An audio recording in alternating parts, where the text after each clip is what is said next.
Sundan natin palagi si Jesus. Ako po si Father Fiel Pareha at ito po ang ating segment, ang Daily Devotion, na kung saan tayo po ay magdarasal, magbabasa at magninilay kasama ng salita ng Diyos sa buong taon. Manalangin tayo. Sa ngalan ng Ama, ng Anak at ng Espiritu Santo. Amen. Halina, banal na Espiritu, liwanagan mo ang aming puso at isip nang maunawaan at may sa buhay namin ng iyong salita.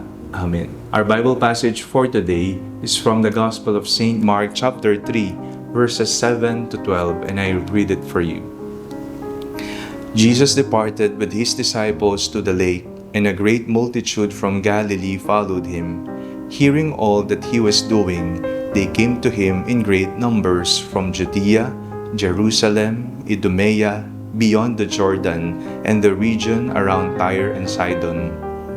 He told his disciples to have a boat ready for him because of the crowd, so that they would not crush him, for he had cured many, so that all who had diseases pressed upon him to touch him.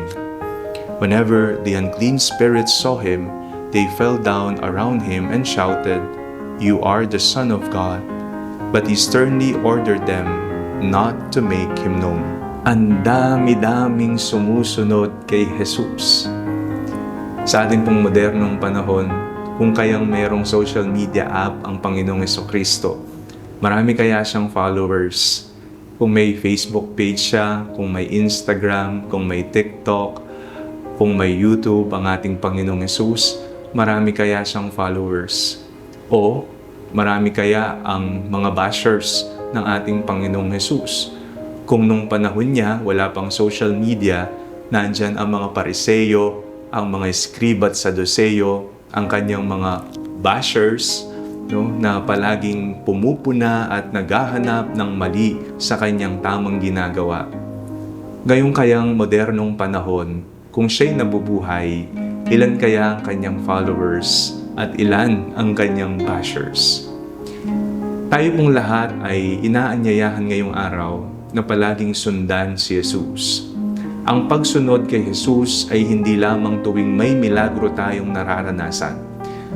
Hindi lamang kapag may himala tayong nakikita, mga aparisyon, mga pagpapagaling, mga pagpapalayas ng demonyo.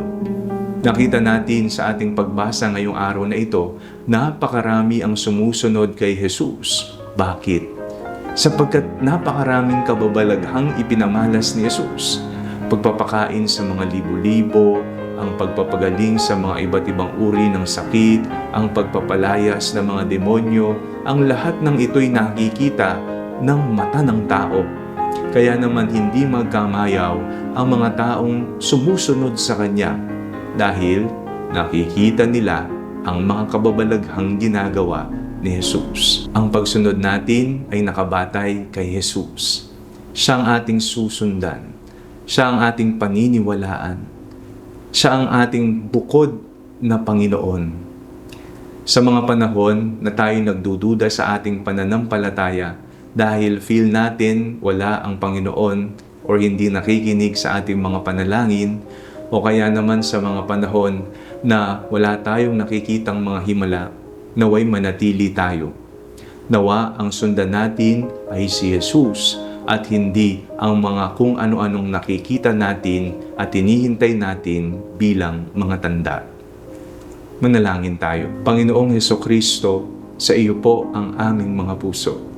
Kayo po ang aming susundan, panahon man ng kasiyahan, himala o kalungkutan ng aming buhay. Amen. Sa ngalan ng Ama, ng Anak at ng Espiritu Santo. Amen.